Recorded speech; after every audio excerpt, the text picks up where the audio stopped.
آج اس وقت میں تنگی تحصیل میں کھڑا ہوں جہاں پہ دو تحصیلوں کے درمیان ایک بڑی دشمنی سالوں سے آ رہی تھی، اور آج اس میں راضینامہ جرگے مشران کی کوششوں کی وجہ سے ہو چکا ہے۔ آج یہ تقریب جہاں پہ منعقد ہو گئی تھی، یہ سکندر شیرپور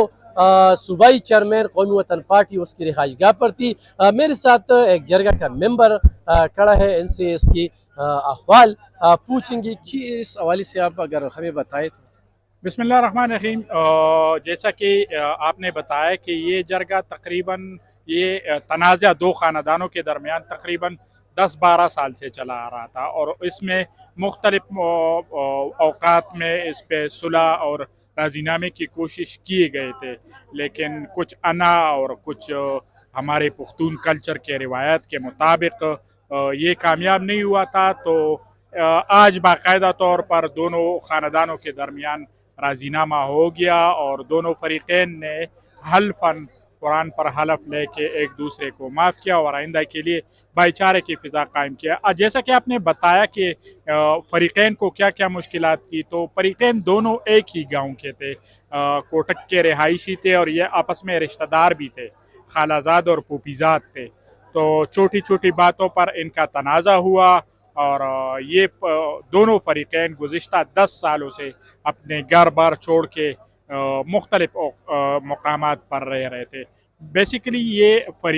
فریقین، یہ خاندان دو ہے، لیکن اگر اس کو چوٹھے پہ سب ڈیوائیڈ کرے تو یہ 3 خاندان ہیں۔ تو ایک خاندان جو تھا وہ پنجاب میں شفٹ ہو گیا تھا، دوسرا قبائلی اضلاع میں تھا، تیسرا بھی ادھر اپنے جگہ سے دور تھا۔ تو یہ 10 سال انہوں نے بہت مشکل سے گزارے۔ پھر یہاں پر صلح کی باتیں شروع ہو گئی، اور ایز اے جرگہ ممبر میں جس فریق کا ممبر تھا، تو میں نے اپنے فریق کو، دراصل میں یہ جرگہ جو تھا یہ 2 سال پہلے ہوا تھا، لیکن میں نے جیسے کہ پہلے بتایا کہ انا کی وجہ سے یہ لوگ نہیں رہے تھے، تو میں نے اپنے فریق کو بیٹھایا اور اس کو اپنی باتوں پہ، اپنے اس فیصلے پہ کنونس کیا، اور بالآخر آج یہ آپ دیکھ رہے ہیں کہ یہ